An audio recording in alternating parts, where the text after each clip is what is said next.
जोहार नमस्कार साथियों, मेरा नाम गोपाल महतो है। 29 मई 2025 को प्रभात खबर में एक खबर छपती है कि पत्नी द्वारा अपने ही पति का प्रेमी के साथ में मिलकर उसने हत्या करवा दिया। तो क्या है पूरा मामला, इसको विस्तार से समझते हैं। तो 20 मई की रात में तन्नू लकड़ा और रमेश उरांव, जो कि दोनों पति पत्नी हैं, वो अपने बच्चों का मुंडन करवाने के लिए सर्वोदय नगर, जो कि कांके रांची में पड़ता है, वहाँ पे ये मुंडन करवाने जाते हैं और कार्यक्रम रात में चलता है। और उस कार्यक्रम से जब अर्ली मॉर्निंग वहाँ से अपने घर आते हैं तो घर में पहले से कहीं ना कहीं शाहिद अंसारी,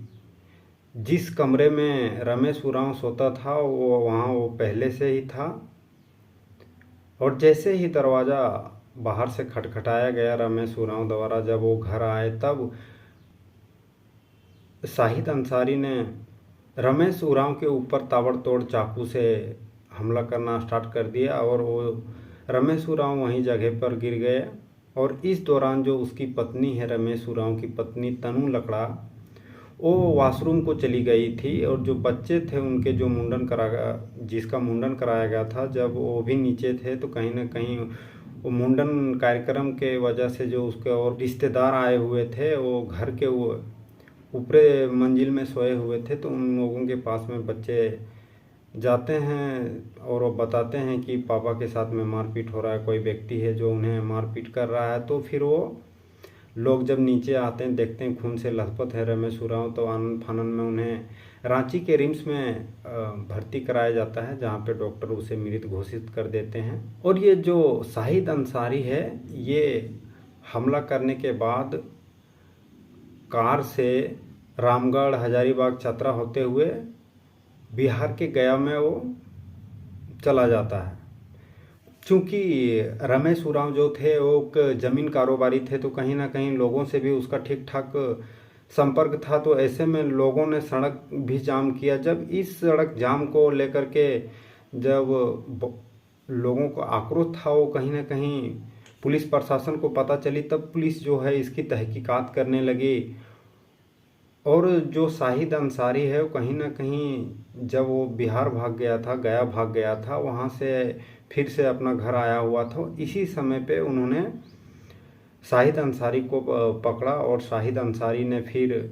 ये जो मैं आपको कहानियाँ सुना रहा हूँ कि हत्या वाली कहानी कैसे रची गई, उसके बारे में उन्होंने पुलिस को बताया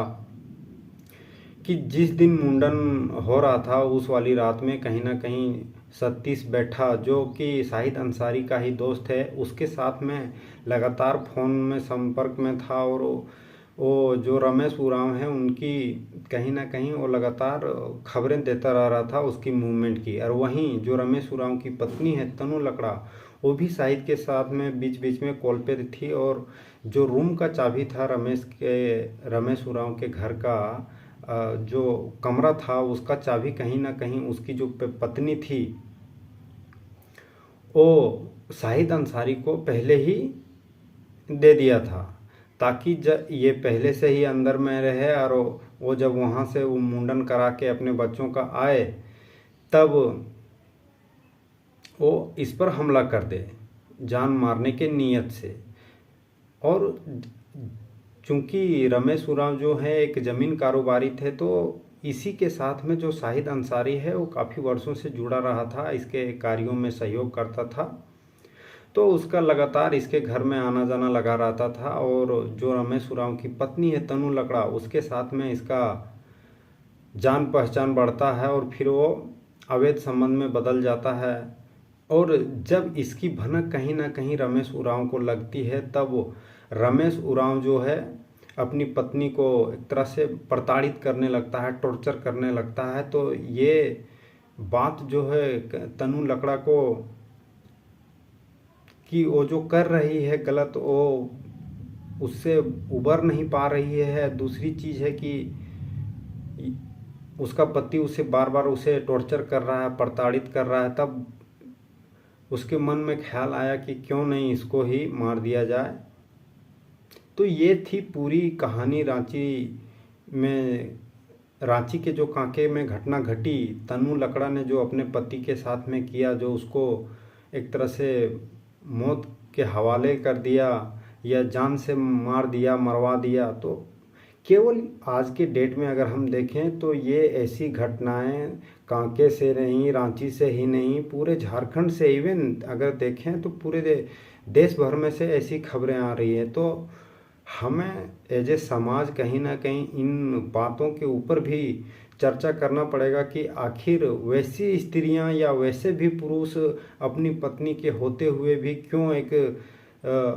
दूसरे अनजान व्यक्ति के साथ में संपर्क में आ रही हैं, जान पहचान बढ़ा रही हैं, फिर वो रिश्ता शारीरिक संबंध तक जा रहा है। तो ऐसा क्यों हो रहा है, इसके बारे में भी सोचना पड़ेगा। नहीं तो आज के डेट में कई रमेश उरांव जैसे हैं जो कल के समय में मारे जाएंगे, या कई औरतें हैं जो मारी जाएंगी। मुझे लगता है कि कहीं ना कहीं हम लोगों को एज ए समाज इन जो घटनाएं घट रही है, ऐसे जो घटनाएं घट रही हैं, खास करके मर्डर की, हत्या का, और जो एक्स्ट्रा मैरिटल अफेयर हैं, उन चीज़ों का हमें कहीं ना कहीं खुले मंचों से इसको एक तरह से लड़ाई लड़नी होगी। अधिकांश लोग जो होते हैं इस चीज़ को ऐसा देखते हैं कि कहीं ना कहीं इससे हमारी बदनामी हो जाएगी, मेरी इज्जत चली जाएगी, जिसके कारण वो समस्याओं को उस तरीके से हल नहीं कर पाते हैं, और उसका नतीजा निकल के ये आता है कि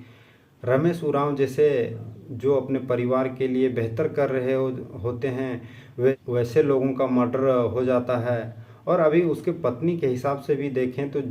जहां उसे टॉर्चर लग रहा था रमेश उरांव का, और ये जब सारी बातें बाहर आ गई तब ऑलरेडी शाहिद अंसारी जो कि उसका प्रेमी है और तनु लकड़ा, इन सभी लोगों को गिरफ्तार कर लिया गया है। तो अभी जो उनकी स्थिति है, पहले जो उसको दिख रही थी कि ये मेरे लिए बहुत ज़्यादा परेशानी का सबब बन रहे हैं, परेशान कर रहे हैं, लेकिन अगर आज वो जब सोच के देखेगी तो कहीं ना कहीं उससे ज़्यादा आज अपने आप को परेशानी में पा रही होंगी। अपने बच्चों से भी दूर हो गई, अपने पति से भी दूर हो गई, और जो उनका प्रेमी है वो तो वैसे मिलने से रहा नहीं। तो कुल मिला जुला के जिन लोगों के भी मन में ऐसी प्रक्रियाएं आ रही हैं, ऐसी चीज़ें आ रही हैं, उन्हें ये भी सोचना चाहिए कि जब हम अगर किसी की हत्या कर देते हैं उसके बाद का जो परिणाम होता है वो क्या होता है, और क्या हमने जिस चीज़ के लिए या बर्दाश्त ना कर पाने की स्थिति में हम ये हत्याएं किए, या बाद में जो उन्हें सज़ा मिली वो उससे कम है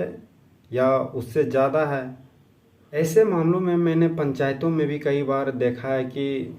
जो ऐसे कृत्य कर देते हैं उनको कहीं ना कहीं समाज, पंचायत ऐसी नज़रों से देखता है या ऐसा ट्रीट करता है कि खुल के वो चीज़ों को बात बता ही नहीं पाते हैं, ना वो समझा पाते हैं। और समाज को ये सोचना पड़ेगा कि जिन लोगों ने ये काम किया उनसे बेहतर समाज आपके पास में नहीं है। भले आप सामाजिक तौर तरीक़ों में रह रहे हैं, समाज को देख रहे हैं, लेकिन वो एक्सपीरियंस आपके पास में नहीं है। भले आपके पास में बुद्धि हो सकती है, ज्ञान हो सकता है, लेकिन उन्होंने जो किया और क्यों ऐसी स्थिति बनी कि वो पति के रहते हुए भी, पत्नी के रहते हुए भी उनको इस दिशा में जाना पड़ा, तो कहीं ना कहीं हमें थोड़ा सा उन्हें कम प्रेशराइज करके इन चीज़ों को पूछना चाहिए, इन चीज़ों से हमें निपटना चाहिए, ताकि हम आने वाले जो घटनाएं हैं उसको कहीं ना कहीं कैसे समाज में घट रही है उसको समझने में हमें मदद मिलेगी, और फिर कहीं ना कहीं जो हमारा डिसीजन आएगा वो ओवरऑल थोड़ा सा बेहतर हो सकता है, जिससे आने वाले समय में ऐसी घटनाओं को कम किया जा सकता है। रोका तो पूरी तरीक़ा से नहीं जा सकता है, कहीं ना कहीं मुझे भी ऐसा लगता है, लेकिन ये जो मौत वाली घटनाएं हैं इसे मुझे लगता है कि कहीं ना कहीं ये मैन मेड घटनाएं हैं, ये प्राकृतिक घटनाएं नहीं हैं, ये मानव निर्मित मौतें हैं, और इन मौतों को हम रोक सकते हैं अगर सही समय पर सही कदम लिया जाए। तो ऐसी परिस्थितियां ना बने, वो हम कहीं ना कहीं उस पर कमी ला सकते हैं। आज का वीडियो यहीं पे समाप्त होता है, फिर मिलेंगे किसी अगले वीडियो में। आप सभी को एक बार फिर से जोहार।